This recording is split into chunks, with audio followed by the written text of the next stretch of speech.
Tantor Audio, a division of Recorded Books, presents Letters from Paris by Juliet Blackwell, narrated by Exie Sands.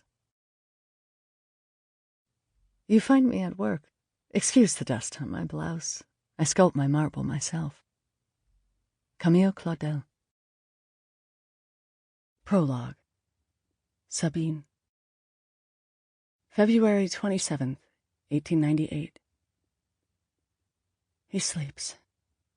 Sabine creeps across the dark studio before dawn, beseeching the silent faces not to betray her. They watch her every move, mute witnesses to her crime.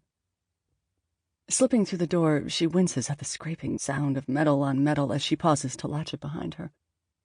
Fog envelops her, the mist cutting through her threadbare blouse and underthings, wet needles of cold air piercing her skin.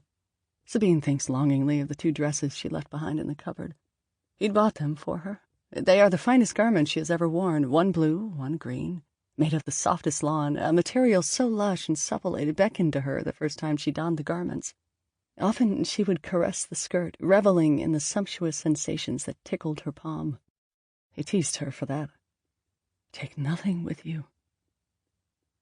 She has donned the heavy black skirt and the thin gray blouse she wore when they met in the square in Pigalle, when she thought he was her salvation. Before. Her feet are clad in her ancient black boots. The dove-gray shawl her mother had knit for her 16th Christmas is her only defense against the night's chill. She wears her hair pinned back in the style he likes, an old-fashioned twist on either side of her head, as though she stepped out of another time.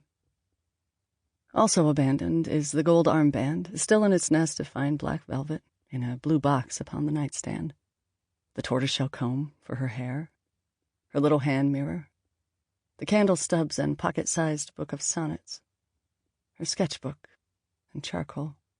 She even leaves behind the pillowcase in which she packed her few belongings when she fled her childhood home in the countryside so long ago, before Paris, before she was an artist's model, before Maurice, before. The damp air stings her cheeks with cold kisses.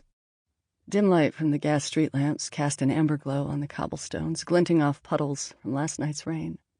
They seem to flash a warning. You will never get away with it.